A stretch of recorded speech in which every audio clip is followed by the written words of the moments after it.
ആശുപത്രിയിൽ ചികിത്സയ്ക്കെത്തിയ 10 വയസ്സുകാരിക്ക് നേരെ ലൈംഗികാതിക്രമമുണ്ടായി. നെയ്യാറ്റിൻകര ജനറൽ ആശുപത്രിയിലാണ് സംഭവം. രോഗികളും നാട്ടുകാരും ചേർന്ന് പ്രതിയെ ഓടിച്ചിട്ട് പിടിച്ച് പോലീസിൽ ഏൽപ്പിക്കുകയായിരുന്നു.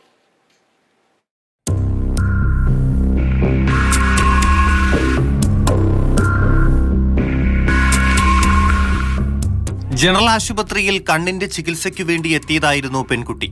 പരിശോധനയുടെ ഭാഗമായി കണ്ണിൽ മരുന്നൊഴിച്ചിരുന്ന സമയത്താണ് കുട്ടിക്കു നേരെ അതിക്രമം കാട്ടിയത്. കുട്ടിയുടെ സമീപത്തിരുന്ന ശേഷമാണ് ഉദയംകുളങ്ങര സ്വദേശി സതീഷ് പെൺകുട്ടിയെ കടന്നുപിടിച്ചത്. സംഭവത്തിന് ശേഷം പ്രതി ഓടി രക്ഷപ്പെടാൻ ശ്രമിച്ചു.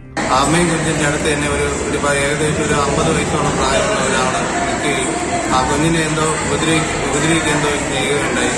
അത് കണ്ടുകൊണ്ട് ആ കുഞ്ഞിന്റെ അമ്മ വെള്ളം വെച്ച് അയാളുടെ ബാക്കിലോട്ട് അയാൾ ഓടി രക്ഷപ്പെട്ട് ഓപ്പി കൗണ്ടറിന്റെ ഫ്രണ്ടിൽ എത്തുകയും അവിടുന്ന് ബൈക്കിൽ കയറി പോവുകയും ചെയ്തു. നെയ്യാറ്റിൻകര പോലീസ് കസ്റ്റഡിയിലെടുത്ത പ്രതിയെ റിമാൻഡ് ചെയ്തു.